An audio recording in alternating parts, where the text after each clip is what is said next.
Buenas noches, esto es Corrientes, antes y ahora.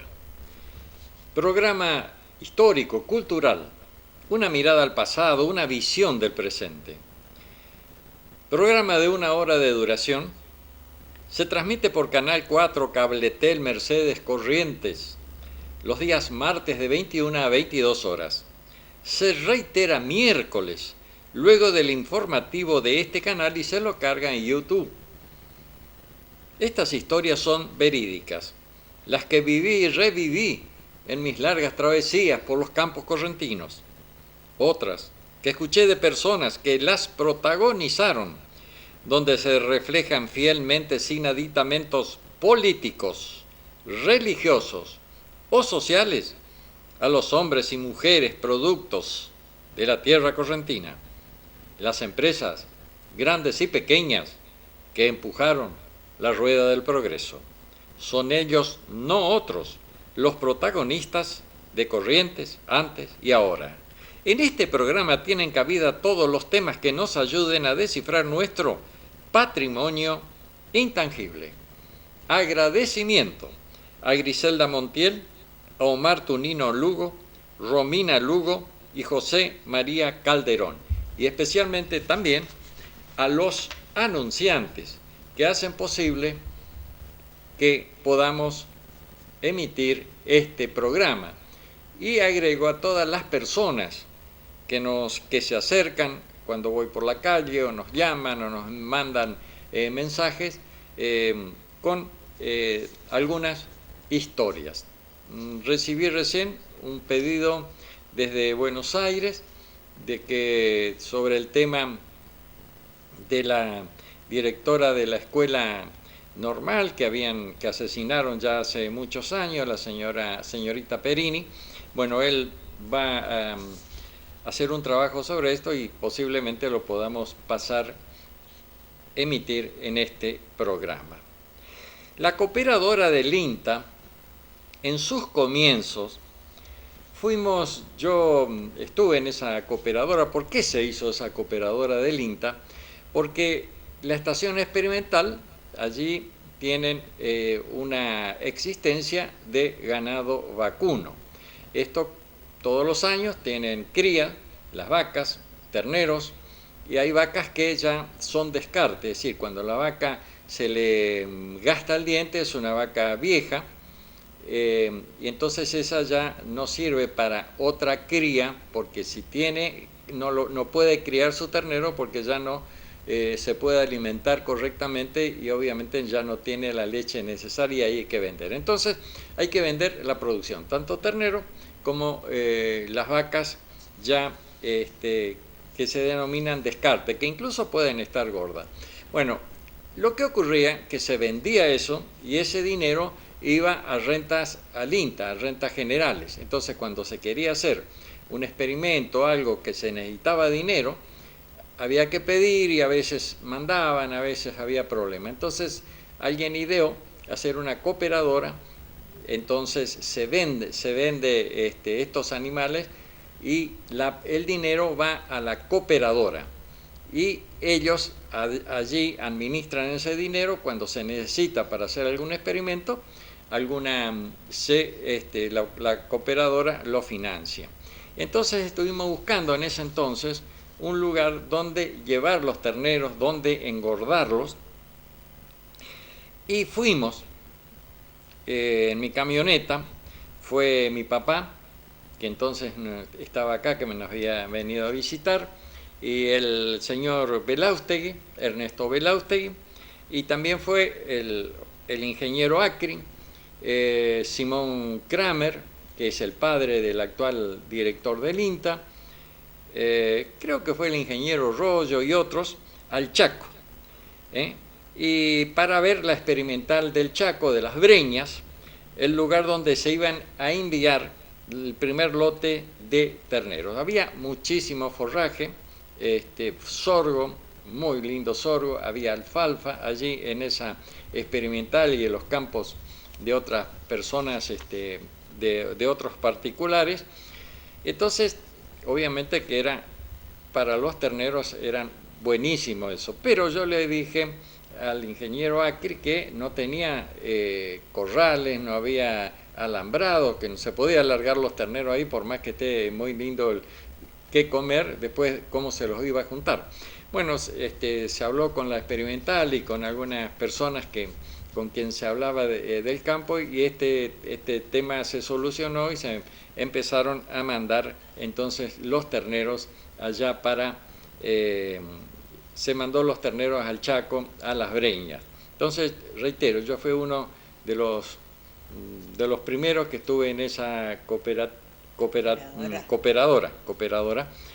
del INTA, y esto conmemoró hace unos días pues, el 50 aniversario de la Asociación de Cooperadores de la Estación Experimental Agropecuaria INTA Mercedes, a través del decreto 223 del gobierno de la provincia de Corrientes con fecha 19 de junio de 1973. Allí están las personas que integraron esta primera cooperadora, no sé si la primera, pero entre los primeros, y se le concede entonces la personería jurídica a la Asociación de Cooperadoras del INTA. Y a partir de entonces distintas comisiones, directivas, representantes de la asociación cooperadora han sido integradas por actores locales referentes de la comunidad que participaron con un compromiso sostenido en seguimiento y evaluación de las distintas acciones que se emprendieron junto al INTA. Bueno, yo no fui a esa, fui invitado allí, pero no fui porque creí que se hacía acá en el local céntrico. Y bueno, después cuando fui ya me dijeron que era allá. Pero al otro día apareció el ingeniero Kramer, Jackie Kramer, y me trajo este paquete. Y dentro de esto había, o hay, una hermosa bombilla, que esto de Losada, y dice INTA, y también Asociación Cooperadora. Bueno, agradezco mucho entonces este obsequio de la Asociación Cooperadora, que lo envían, reitero, porque yo integré, creo que fue la primera comisión y todos los temas que hicimos ahí por el tema de la cooperadora. Bueno, ahora se cumple 36 años de la visita a Corrientes de Juan Pablo II, y esto lo va a relatar, a leer, la señora profesora Graciela Díaz Pérez, a quien le agradezco que haya venido para hablar sobre este tema, y eso está entonces en el opúsculo que lo vamos a presentar en algún momento, a tributo a la Virgen de las Mercedes. Esto cuando estuvo Monseñor el obispo de Goya acá en nuestra ciudad ayer, fui y me dice, recién me entregaron esto, lo voy a leer un poco, y entonces yo le pedí que me haga un prólogo o algo. Bueno, me dice que él le dé unos días, y bueno, vamos a ver si cuando lo envíen lo vamos a agregar a esta publicación, y vamos ya a ver la fecha de presentación de este trabajo. Graciela, buenas noches, muchas gracias por estar acá. Buenas noches, la agradecida soy yo para colaborar con este tema que marcó un hito, ¿no?, en nuestra provincia, realmente la presencia del Santo Padre y todas las instituciones que después fueron tomando su nombre como un referente de su trabajo realmente. Claro, lo que vos decís es un hito, ¿no? Porque después no sé si alguna vez se va a repetir la presencia del Santo Padre acá, de un Papa acá en Corrientes, ¿no? Sí, y lo que se destaca es la capacidad que tenía él de adaptarse pese a las inclemencias del tiempo, que si era otra persona que no es de la región por lo menos, él no se mostraba molesto, sino...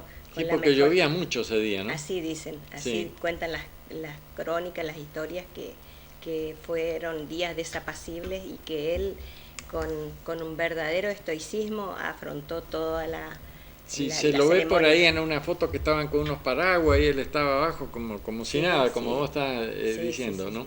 sí, sí. Y otro capaz que dice, no, bueno, llueve, nos vamos a otro lado, no sé qué sé, no, no sé. Claro. Eh, Realmente es así. Para nuestra fe, una gracia haberlo tenido. Haberlo tenido, exactamente. Bueno, Bueno, lo vas a bueno, leer entonces. cómo no. Se cumplen 36 años de la visita de Juan Pablo II, el santo que pisó Corrientes. Fue un hecho histórico que se mantiene nítido en la memoria de los correntinos, recurso de aquel día lluvioso de 1987. Un lluvioso 9 de abril de 1987, el Papa Juan Pablo II llegaba a Corrientes. El sumo pontífice, hoy santo, fue sin lugar a dudas la personalidad mundial más importante de nuestro tiempo que pisó suelo correntino. Se cumplen 36 años de aquella histórica visita que conmovió a toda la región y revivió la intensa lluvia de aquel día del pueblo correntino.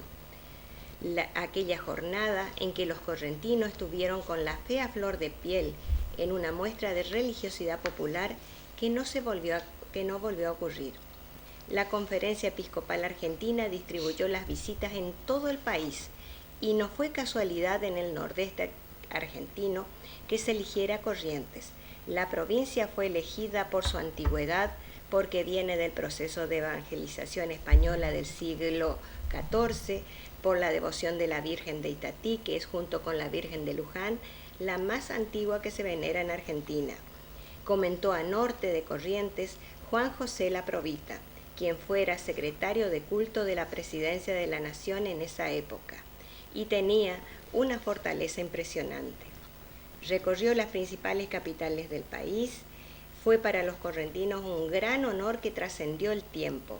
Agregó, solo 5 horas y media estuvo el Papa en Corrientes, pero dejó una huella imborrable, tiempo suficiente para que quienes estuvieron allí, empapados también de fe, se emocionen al recordarlo. Emoción que brota no solo para aquella presencia del Santo Padre, el primero no italiano del Vaticano, que arrastraba una historia dura, marcada por la guerra, que fue obrero en una cantera de piedra primero y luego en una fábrica química después, que había sufrido atentados, sino por la multitud y las manifestaciones de fe que fueron tan intensas, por las que no solo los cristianos guardaban en su memoria aquella jornada. La avenida 3 de abril fue epicentro de ese día donde más de 300.000 personas concurrieron al oficio realizado por el entonces Karol Wojtyła. Se hizo un altar levantado para la ocasión y la multitud no solo estuvo presente durante la misa. Miles de personas de todas las edades recibieron a las 9 al Papa en el Juan Pablo II. Subió al papamóvil y recorrió las calles de la ciudad. Era un día que llovía tanto y a pesar de ello, el Santo Padre estaba frente a miles de personas en Corrientes. Fue algo extraordinario y emocionante ver cómo el pueblo correntino aguantó estoicamente. Comentó al diario Alberto Forastiel, que era director de ceremonial y protocolo del gobierno provincial en ese momento. Fue una bendición para todos. Con su actitud bondadosa, no tuvo problemas en continuar a pesar del clima. En un momento comenzó a romperse el techo del escenario.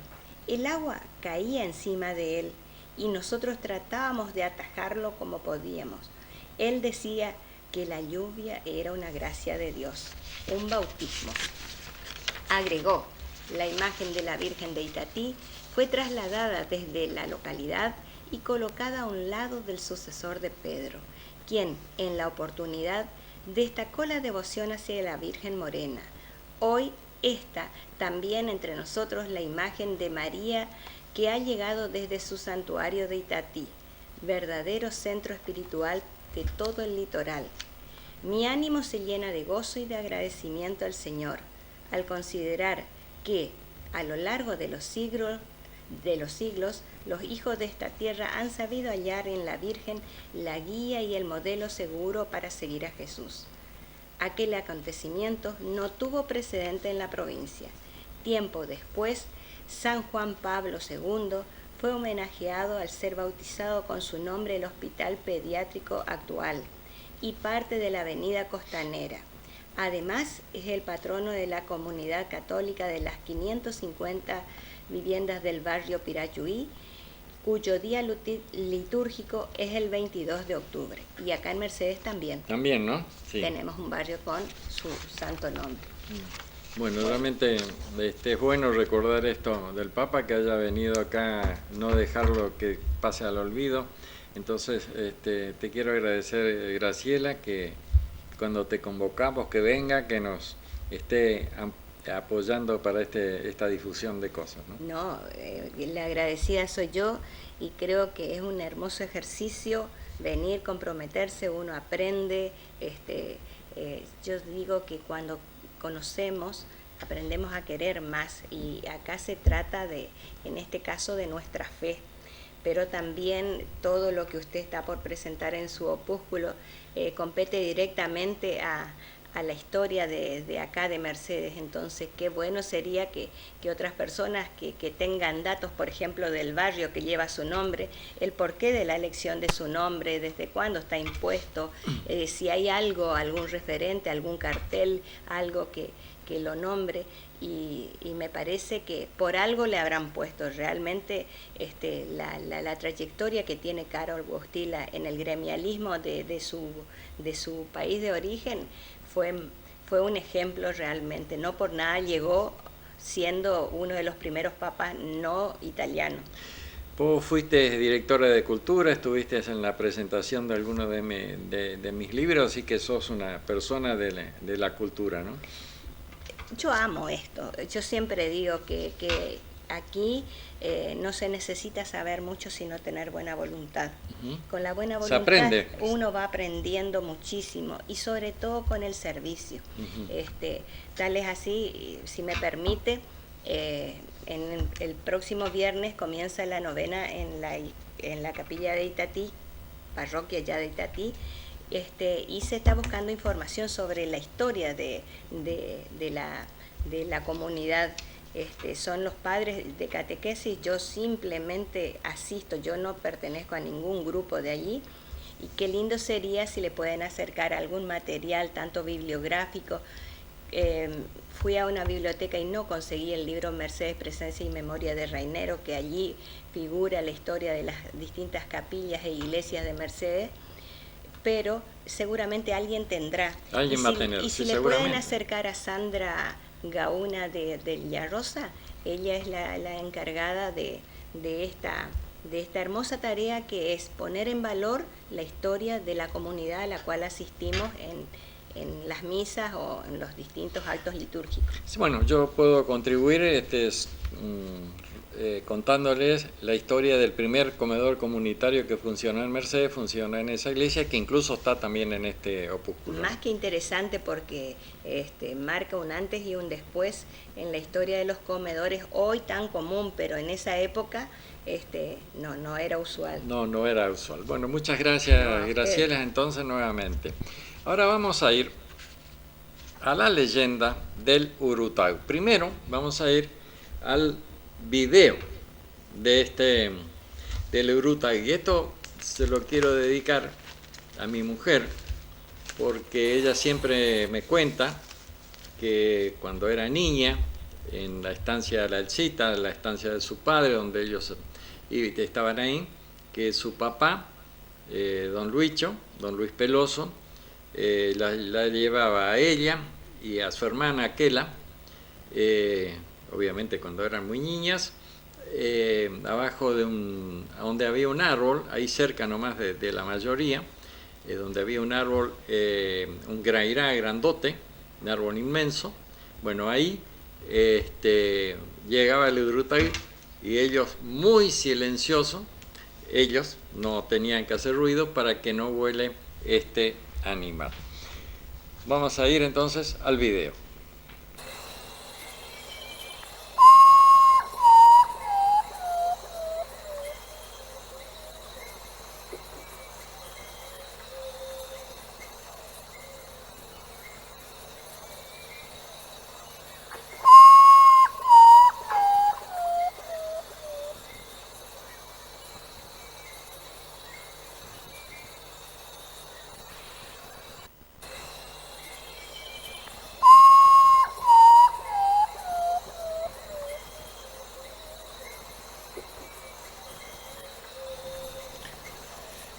Bueno, la leyenda del Urutag, un ave que forma parte del folclore.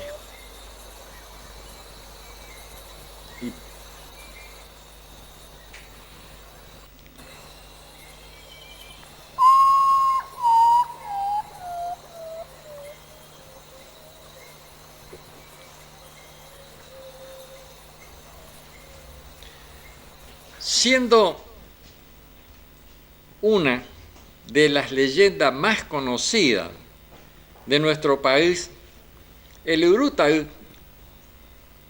es un ave que forma parte del folclore también de Argentina, Paraguay. Detrás de este animal existe una historia bastante conocida que se transmite entre generaciones. La leyenda cuenta que un Tabaguazú, traducido como ciudad grande, vivía un cuñataí, una jovencita, muy hermosa. La misma era la más famosa y festejada debido a sus encantos naturales entre la gran familia de los carios. Los mancebos llegaban a Tabaguazú desde lugares muy lejanos atraídos por esta hermosa mujer. Pero, por sus sentimientos de superioridad, rechazaba a los caballeros, quienes volvían a sus lares apenados y desanimados. Pasaba el tiempo y la indiferencia de la joven llamó la atención al Emburubuchá Guazú, el gran jefe, quien era el padre de la doncella. Con el propósito de que su hija se enamore, juntaba a los más destacados caraí, mozos o hijos de carios, aunque fue en vano ya que la dama no estaba interesada. Preocupado por esta situación, que contrariaba las leyes de Tupá, Dios, el Abá Pajé, indio brujo, que era el hechicero de esa población, convocó una reunión de notables y surgió la opción de convocarle a Tupá para que pueda interceder. Un apuesto joven rubio se presentó en la aldea. Tiempo después los pobladores de Tabaguazú vieron a un apuesto joven rubio con los ojos azules y causaba la admiración de todos los que observaban su paso. Cuando la hija del Burubichá, Guazú, lo vio, sintió una enorme sensación de amor. La chica tembló por primera vez ante la presencia de un hombre. El Emburubichá Guazú vio a su hija tan enamorada y de tan sorprendido que estaba, convocó a una reunión de sabios y ancianos, donde el Abá Pajé ofició ceremoniosamente e informado de que ese joven puede ser el hombre enviado por Tupá.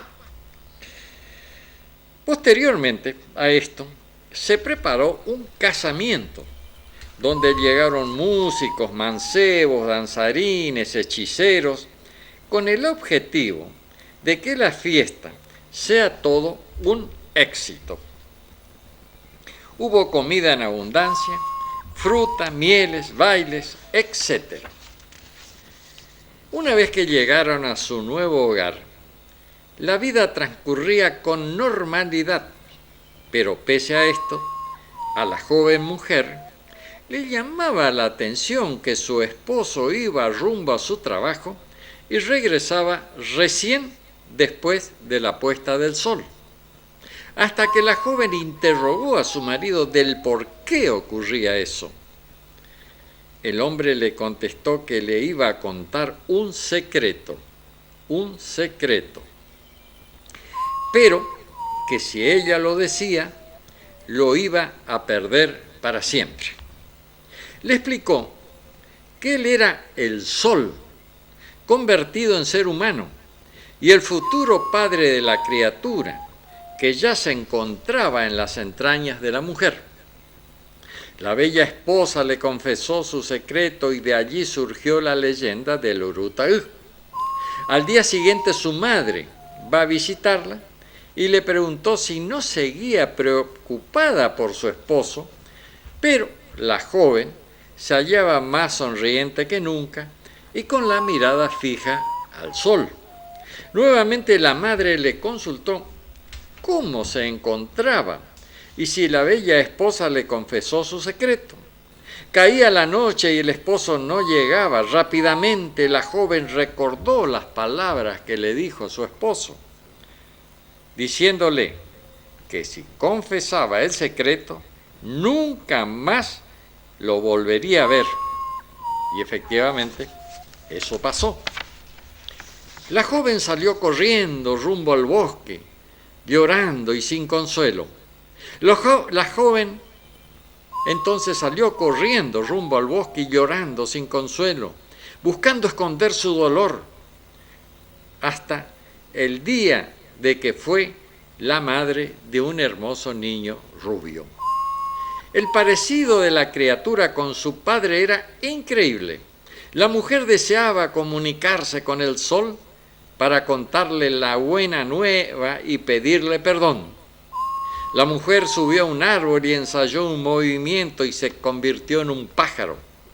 Y de esta forma deseó subir hasta su amado. Pero nada más pudo posarse en la copa más alta del árbol donde se encontraba. En este árbol la joven convertida en ave se quedó llorando en vista que perdió su amor. La leyenda cuenta que al anochecer en los bosques paraguayos, correntinos, se escucha el lamento del Urutaú, al que durante el día se lo ve posando en la copa de un gran árbol. Bueno, muy bien. Ahora vamos a ir a Pachico, el hachador. Pachico Vargas, el hachador, era un morocho retacón y fornido de piernas sólidas, ancho pecho, brazos robustos, recios, hombros, cuello corto y bien plantado, una cabeza mediana y una mirada serena y bondadosa completaban su figura. Cuando se realizaba algún desmonte, allí estaba el hachador. Su guapesa y destreza corrían en yunta. Usaba un hacha antigua de mango corto, fabricado por él mismo de madera de tororataú o guayabo. En los ratos libres, mientras mateaba en la rueda del fogón, retocaba el filo de su compañera. Siendo criaturas, íbamos con Pachico, cuenta el que relató esta historia, a buscar colmenas en el monte que bordea el bañado de nuestros arroyos. Era de ver la maestría volteando el árbol, hacheando el tronco, se paraba con las piernas apenas entreabiertas y volcaba sus golpes a poca distancia de los pies desnudos, en medio de una densa humareda, bostas, ramas verdes para ahuyentar las abejas. Luego nos ofrecía los paneles chorreando la primitiva y dulce miel silvestre. Pero donde realmente se destacaba era en la cuidadosa labranza de postes, esquineros, principales que llevaban el sello inconfundible de su pulso, su vista, su acerado y legítimo orgullo de artífice. Pasaba días enteros buscando un buen tronco del cual naciera un portonero sobresaliente. Hay árboles que da gozo trabajar, me decía. Cuando los encontraba, prolongaba así su vida a través del hacha y la madera. Vivía en el monte con un pedazo de charca, algunas galletas, bebiendo agua hervida con frutas de chichita para evitar la urticaria que produce la sombra de ese árbol. El espíritu de la planta se mezcla con la sangre y entonces no me daña, me explicaba. Nunca supe de dónde había venido, pues no era de estos pagos. Cierta vez le preguntó: ¿cómo llegaste acá, Pachico? En una rodada no siempre se puede elegir terreno, patrón, me contestó. No quise insistir, estaba claro que el hombre no quería hablar y los criollos sabemos respetar ese silencio.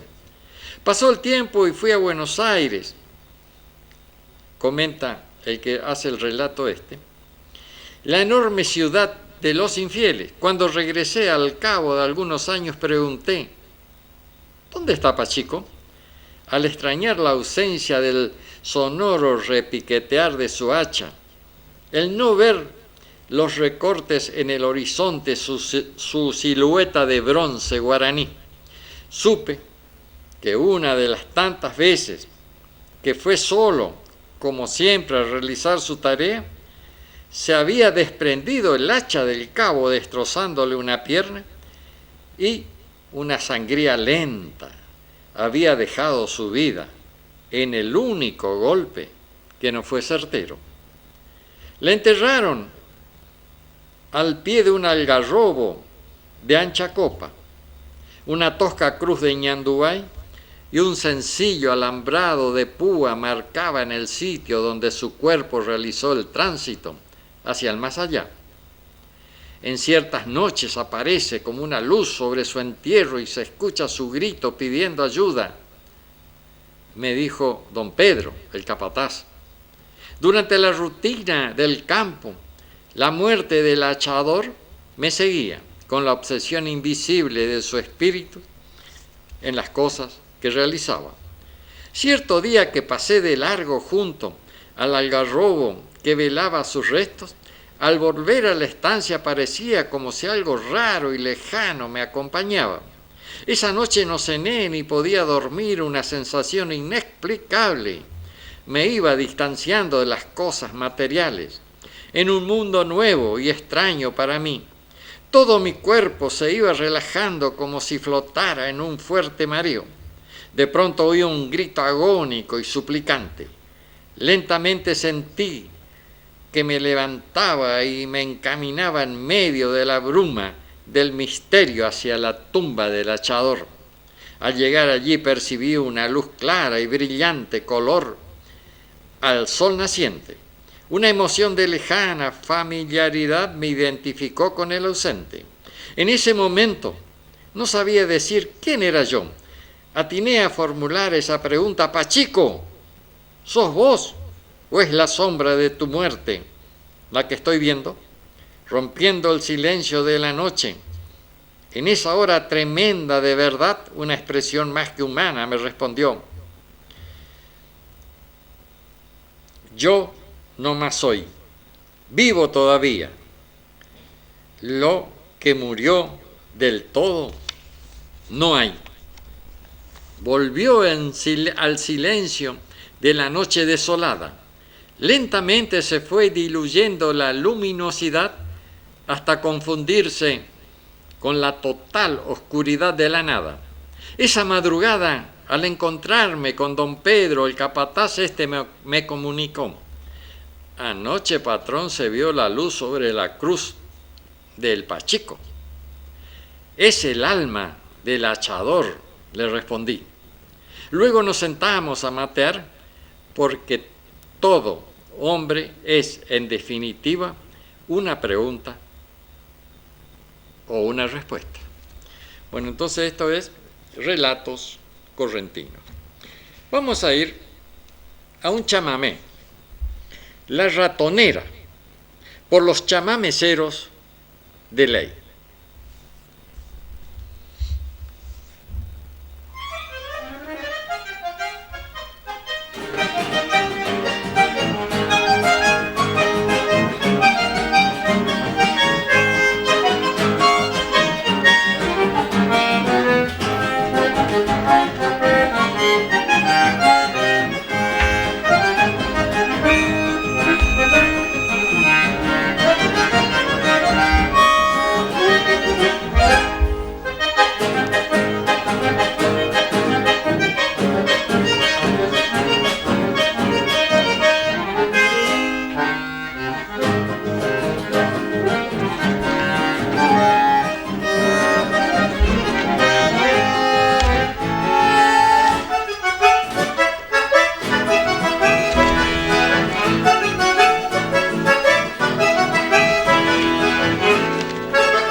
La ratonera por los chamameceros de ley. Ahora vamos a ir a la telenovela Justicia. Después de haber firmado la hipoteca de su campo, Mario comenzó a decaer anímicamente. Lo que en un principio consideró un triunfo, comenzaba a transformarse en derrota. Si le hubiera hecho caso al gerente, ahora no tendría preocupación alguna. Un sentimiento de culpabilidad se apoderaba lentamente de su espíritu. Miraba a su familia y se agudizaba su sentimiento de culpa. Por un capricho por mantener una imagen ante los vecinos, había puesto en peligro el bienestar de su mujer y de su hijo, es decir, de su familia. Pasó el tiempo y las vacas volvieron a parir, aunque disminuyó el porcentaje a raíz de la sequía. Las dificultades venían todas juntas. Los precios seguían deprimidos. Según había escuchado, era por una tablita cambiaria que mantenía el dólar barato. Subir la carne, ni lo sueñes. La carne siempre fue, es y será cotizada políticamente. No importa el gobierno, es una regla sagrada. Carne barata para poder pagar sueldos bajos. La carne es el termómetro. A los gobiernos no le importa el campo, le importa la ciudad donde puede obtener votos. A los gobiernos militares también le gusta la popularidad, igual que a los civiles. La esencia del hombre es la vanidad. Y todos, con uniforme o sin uniforme, quieren ser vitoreados y aclamados. Mario ya no era el de siempre. Ahora era un hombre angustiado, hosco. Los acontecimientos lo habían superado. No pensaba en otra cosa que no fuera la hipoteca. Había perdido las ganas de vivir. Él era capaz de achar un árbol, de manejar un carro, de sembrar, de trabajar de sol a sol, pero no entendía de números. Cuando empezaban a funcionar la maquinita calculadora, intereses, más gastos, más lo otro, haciendo un ruido característico, Mario caía espiritualmente en su punto más bajo. Aceptaba todo, no protestaba, no preguntaba y no atinaba a defensa alguna. Bueno, ese es otro entonces de los capítulos de esta telenovela, Justicia. Ahora vamos a ir al Hotel de Turismo. Esto está publicado en el libro de Mercedes Corrientes, de Carlos Isidro Roldán. Yo también en algunas de mis revistas publiqué sobre el Hotel de Turismo. Y dice que a pesar de que a principios del siglo XX Mercedes ya contaba con una imponente construcción en la esquina de las calles San Martín y Chacabuco, el negocio de hotelería allá por la década del 50 estaba lejos de satisfacer las necesidades en materia de alojamiento que podría disponer una ciudad como Mercedes. Yo relaté en uno de los programas que como había remates 2 veces por semana y venían los compradores porque eran remates presenciales, no obviamente por televisión ni por internet, porque no existía en ese entonces internet, eran remates, reitero, presenciales, venían los compradores, 100, 200 para cada remate, y bueno, y no había lugar donde alojarse, menos aún en la exposición feria, cuando había 10, 15.000 personas que venían de todos los lugares. Ya 15, 20 días antes venían la gente para cuidar las haciendas que se traían para la exposición feria, y no había en los hoteles. Teniendo en cuenta su importancia y lo que significó para Mercedes a mediados del siglo que tratamos, la edificación del Hotel Provincial, creemos conveniente mencionar los aspectos que hacen a la concreción de que fuera un viejo anhelo de la sociedad mercedeña contar con un hotel moderno que suplan las deficiencias que tenía en ese aspecto y poder ofrecer a nuestros visitantes y al turismo en general un edificio moderno que contara con las comodidades que se merecían quienes se alojaban en la ciudad. El primer paso para resolver la situación creada por la falta de hoteles se dio por la iniciativa del primer Congreso Departamental, que ya contó en el transcurso de sus deliberaciones con una ponencia relacionada con tal situación. En julio de 1956 se realiza el primer Congreso Departamental a iniciativa de la sociedad rural, donde se analizó el tema de la falta de hoteles. En los proyectos presentados en ese primer congreso, su presidente, el ingeniero Carlos Perea Muñoz, dirigió un importante cambio de ideas respecto al tema. Una de las alternativas propuestas era la utilización del antiguo edificio Hotel Plaza con modificaciones y reparaciones indispensables. En definitiva, se resolvió como primera medida designar una comisión integrada por los señores José María Arzuaga, Donald MacLean, Guillermo Sánchez, Juan Hilario Vallejo hijo y el doctor Juan Lacour, para que con los antecedentes que ya contaban y el aporte de otros nuevos, dicha comisión ofrezca un planteo concreto y perfectamente estudiado para la solución del problema tan afligente. Claro, la gente venía a Mercedes y debía ir a alojarse a Curuzú o a Paso de los Libres. En la comisión mencionada fue incluido el señor Guillermo A. Sánchez, director del semanario La Razón, que en su condición de periodista durante años ocupara en poner de resalto esta situación que desde hace años atrás venía conspirando contra el progreso de Mercedes.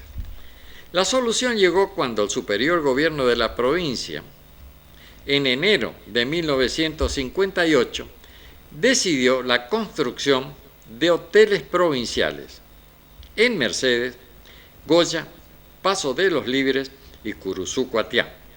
A tal fin se realizó un concurso nacional con la participación de la Sociedad Central de Arquitectos.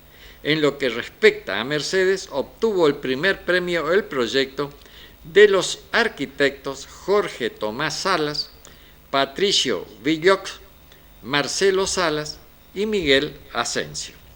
Posteriormente, mediante el decreto 2323 de 1958, el entonces gobernador Fernando Piragini Niveiro y su ministro de Economía, Alfredo Echeverría, aprueban la resolución dictada por el honorable directorio del Instituto de Ahorro y Previsión Social en fecha 3 de octubre del corriente año, por lo cual se adjudica a la firma Veira y Casa Ubón, Carvajal y Ardoy, Sociedad de Responsabilidad Limitada, la construcción del hotel, realizada en la ciudad de Mercedes, en la suma de 7.567.732 pesos con 93 centavos, pesos de aquella época, ¿no?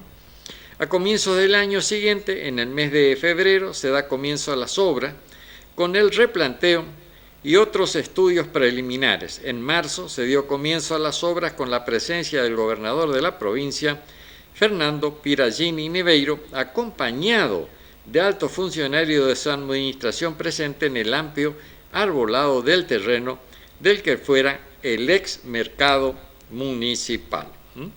Allí funcionaba un mercado municipal en esos terrenos, y también toda la mercadería que venía del campo, que traían los chacreros en carros, en jardineras, se amontanaban y se ponían en ese terreno, y la gente también iba a comprar las mercaderías, entonces sandía, melón y demás, que se traía del campo. Bueno, esto del hotel de turismo, en el próximo programa vamos a ampliar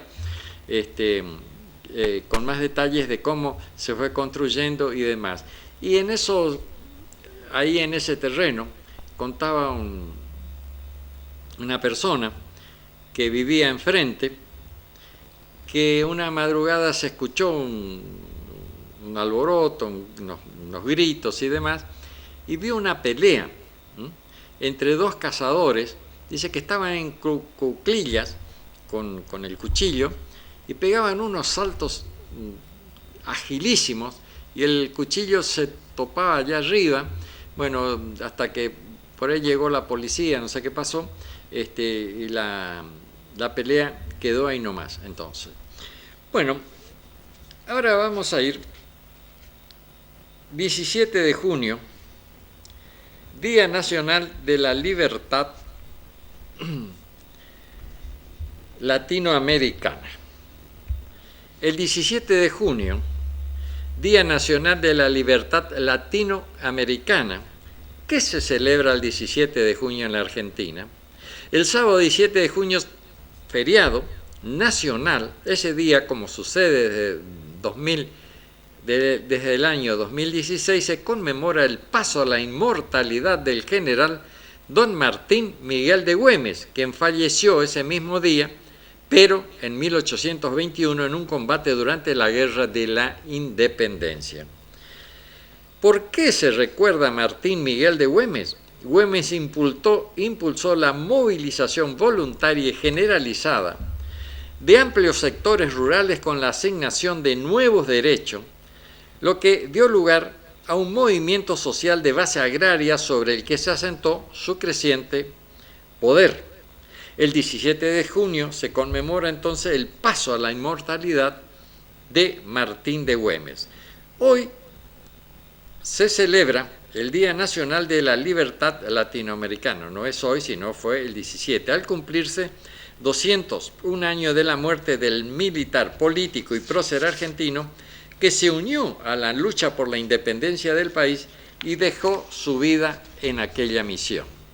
El historiador de San Luis, Martín Vaca, describe a Martín Miguel Juan de Mata, Güemes, Monteros, de Goyechea, más conocido como Martín Miguel de Güemes, nacido el 8 de febrero de 1785, bajo la jurisdicción del Cabildo de Salta, ya que aún no era provincia, como hombre de coraje quien supo hacer una guerra con milicias gauchas. Sus padres fueron don Gabriel de Güemes Montero y doña María Magdalena Goyechea, y a muy temprana edad se trasladó a Buenos Aires a un regimiento fijo como infante, y allí tuvo su primera actuación militar defendiendo a la ciudad de Buenos Aires ante las invasiones inglesas. Se destacó por lanzarse con una caballada al asalto de un buque que se había quedado varado en las costas del Río de la Plata. Bueno, en el próximo programa vamos también a continuar con la historia de este prócer, Juan Martín Miguel de Güemes, don Martín Miguel de Güemes. Ahora ya estamos finalizando nuestro programa, vamos a ir a un chamamé. Me hace falta tu cariño, por los Chaqueché.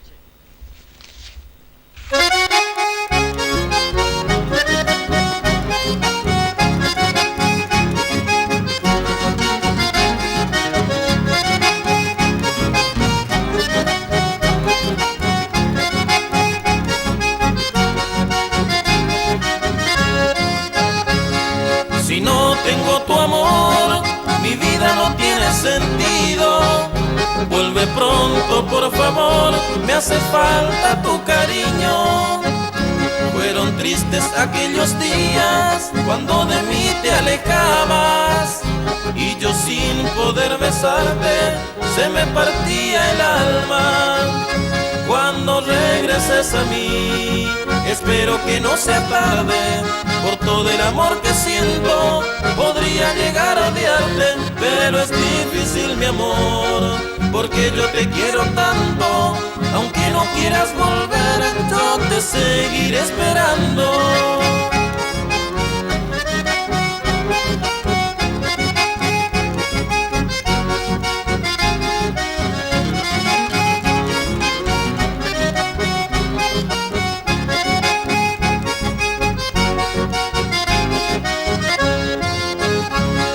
Si no tengo tu amor, mi vida no tiene sentido. Vuelve pronto, por favor, me hace falta tu cariño. Fueron tristes aquellos días cuando de mí te alejabas, y yo sin poder besarte se me partía el alma. Cuando regreses a mí, espero que no sea tarde. Por todo el amor que siento, podría llegar a odiarte, pero es difícil, mi amor, porque yo te quiero tanto. Aunque no quieras volver, yo te seguiré esperando.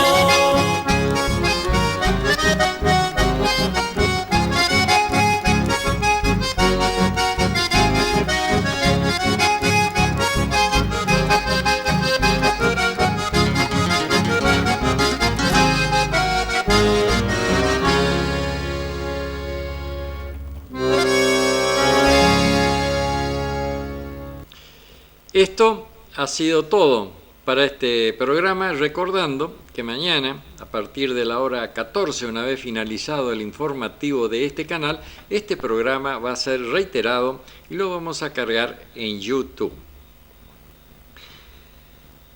Tengan ustedes muy buenas noches, y si el destino así lo permite, el próximo martes, a partir de la hora 21, estaremos con un programa de similares características. Muchas gracias.